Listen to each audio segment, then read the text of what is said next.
माननीय सभापति महोदय, मुझे माननीय राज्यपाल महोदय के अभिभाषण पर बोलने पर मौका दिया, उसके लिए बहुत बहुत धन्यवाद। माननीय सभापति महोदय, मैं मेरे क्षेत्र की बात रखूंगा क्योंकि मुझे कितना समय दिया, 12 मिनट ही दिए शायद तक, और आप जल्दी बिठा देंगे क्योंकि आपकी व्यवस्था है। हाँ, तो राज्यपाल महोदय के अभिभाषण में जो हमारे सामने जो सरकार में मंत्री बैठे हुए हैं, इन्होंने जो लिख के दिया वही माननीय महामहिम ने अभिभाषण प्रस्तुत किया है। इस अभिभाषण में कुछ ऐसा नया नहीं है, खाली बजट नहीं है, खजाना खाली है, मोदी जी ने ये कर दिया, मोदी जी ने वो कर दिया, डबल इंजन की सरकार है। इसके अलावा इस अभिभाषण में कोई तथ्य नहीं है। इस अभिभाषण में एसटी एससी के लिए कोई भी नीति, कोई भी योजना नहीं बनाई है कि एसटी एससी के लिए हम क्या करेंगे। मैं सभापति महोदय, आपके माध्यम से मैं कहना चाहूंगा कि टीएसपी क्षेत्र में पहले भी मांग करता हूं कि जनसंख्या के आधार पर सरकारी नौकरियों में आरक्षण मिलना चाहिए, क्योंकि वहां के युवाओं की और क्षेत्र की जनता की कब से मांग है। मैंने विधानसभा में मांग उठाई थी और अब भी उठा रहा हूं कि यह विशेष मांग है। उसके बाद जो राज्य का एसटी का प्रशासनिक सेवा में 12% आरक्षण मिलता है, तो हमारे टीएसपी एरिया को इस 12 में से प्रशासनिक सेवा में 6% आरक्षण पृथक से दिया जाए, क्योंकि हमारे टीएसपी क्षेत्र में भील, आदिवासी, जो गरीब हैं, जो पिछड़े हैं, जो 1 बीघा जमीन है, किसी के पास जमीन भी नहीं है, वो मजदूरी करते हैं, खेती भी बराबर नहीं कर पाते हैं, उनको वास्तविक आरक्षण मिलना चाहिए। वो आज तक 75 साल तक वास्तविक जो हक हमको नहीं मिला है, यह आरक्षण हमको मिलना चाहिए। अभी तो हम सीखे ही अब हैं आरक्षण होता क्या है। पहले आरक्षण के नाम पर दूसरे ही सब ने फायदा उठाया है। अभी भी हमको एसटी एससी को 100 साल तक आरक्षण की आवश्यकता है, तो हम बराबर लेवल तक आएंगे। आज तक हम यहां पर आए नहीं है। हमारे पूर्व मंत्री जी बोल रहे थे कल, किसी ने, माननीय सदस्य ने कहा था, अरे ये वनवासी क्या बोलेंगे। अरे भाई, हम ही सीख रहे हैं, हम आदिवासी हैं, अभी तो सीख रहे हैं, लेकिन तुम्हें हम पे आपत्ति है, एससी एसटी पर आपत्ति है तुमको। हमें मंदिर में घुसने नहीं दिया जाता है। अभी राम मंदिर की बात कर रहे हो आप, वहां पर गोमूत्र छिड़का जाता है, गंगा जल से साफ किया जाता है, और फिर आप कौन सा विकास की बात कर रहे हो, कौन सा विकसित भारत की बात कर रहे हो। आज भी हमारे साथ एसटी एससी के साथ भेदभाव होता रहा है और भेदभाव हो रहा है। इस भेदभाव को खत्म करना पड़ेगा, इसलिए हमें 100 वर्ष और लग जाएंगे। यह आरक्षण व्यवस्था चाहिए हमें। लेकिन Bharatiya Janata party, Modi ji, double engine की सरकार हमारे आरक्षण को खत्म करना चाहती है, किसी के माध्यम से हमें हटाना चाहती है। आज आदिवासियों पर अत्याचार हो रहे हैं। कार्तिक भील हत्याकांड हुआ, मध्य प्रदेश में हमारे आदिवासियों पर पेशाब किया जा रहा है।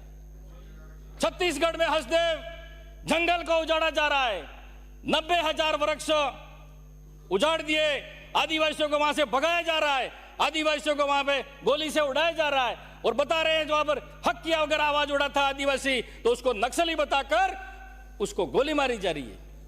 क्या ये डबल इंजन की सरकार है? क्या ये मोदी जी की सरकार है? क्या आदिवासी इंसान नहीं है? क्या आदिवासी इस देश का मालिक नहीं है? उसका अधिकार नहीं है? यह मैं कहना चाहता हूं सभापति महोदय कि यह ऐसा हो रहा है।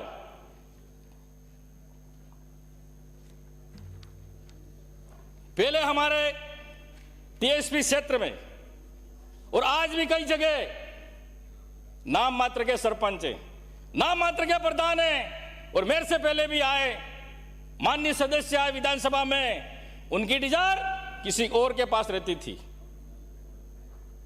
और जो सदस्य तो एमएलए बन के आता वो खाली नाम मात्र के साइन करते, फायदा दूसरों ने उठाया। आज भी आदिवासियों को फायदा आज तक नहीं मिला है। सरपंच एसटी का बन गया, उप सरपंच पूरा चला रहा है पंचायत, प्रधान बन गया एसटी का, उप प्रधान चला रहा है पूरी पंचायत समिति। ये घटना आज भी है, आज भी चल रही है। आज भी हमें वास्तविक में हमें जो अधिकार मिलना चाहिए नहीं मिला है। मैं कहना चाहूंगा कि वास्तविक उनको अधिकार मिलना चाहिए।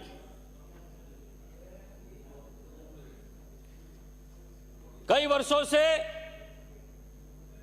आदिवासी लोग बिला नाम जमीन पर बैठे हुए हैं, जो जंगल में बैठे हुए हैं, जो खेती कर रहे हैं, मकान बनाकर रह रहे हैं।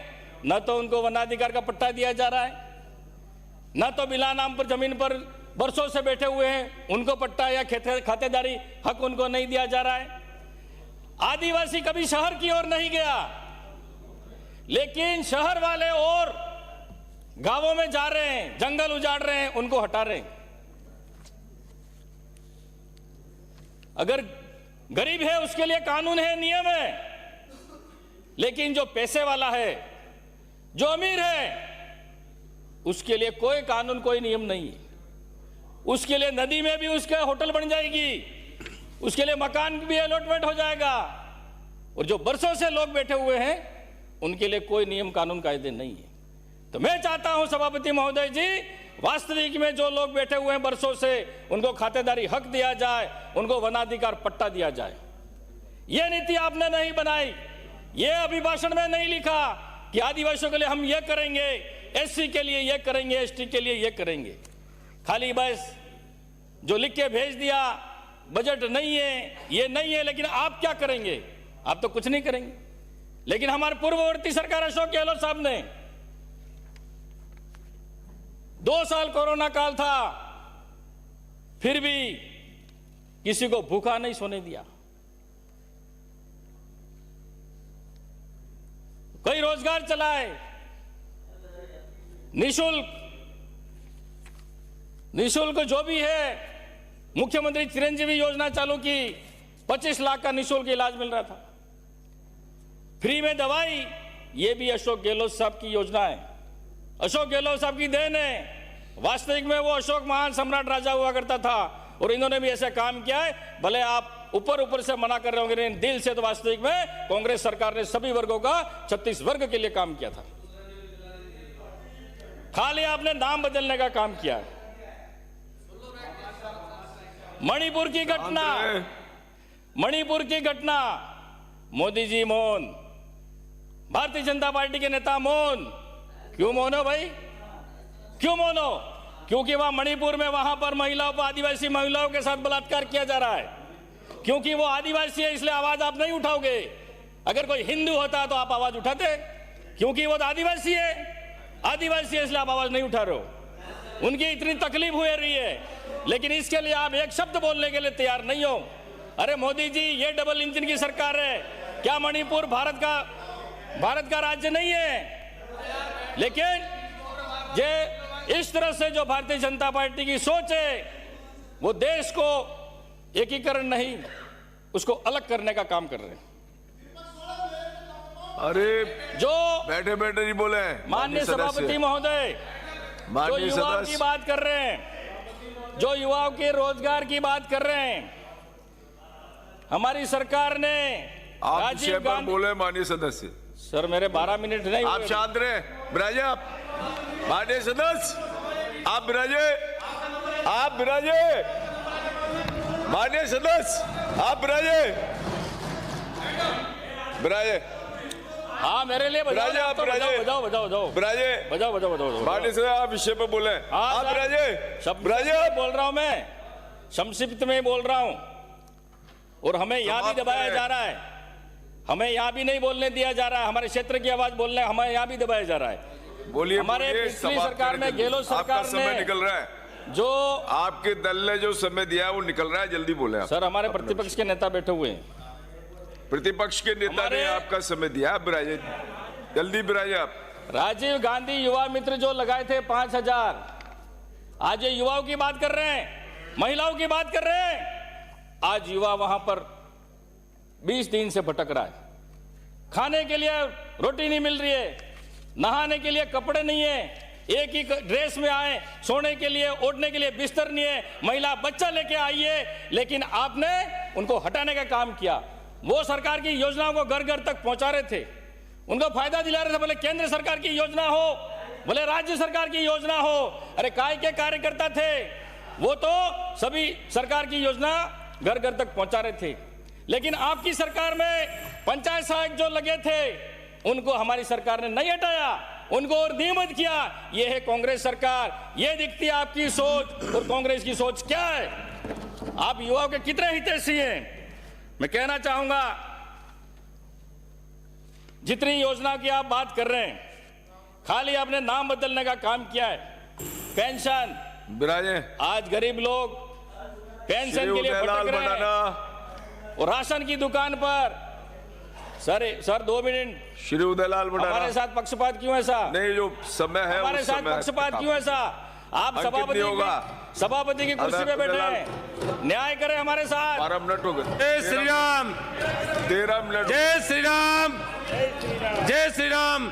समय जो लिखा, जय श्री राम, जय श्री राम, जय श्री राम, जय श्री राम, जय श्री राम। समय जितना है, जय श्री राम। वक्ता बहुत हमारा है, टाइम स्टार्ट हो गया, बैठो। आपका समय पूरा हो गया। माननीय सदस्य बिराजे, आप बिराजे, बिराजे, आप बिराजे। जय सिया राम। Please, please.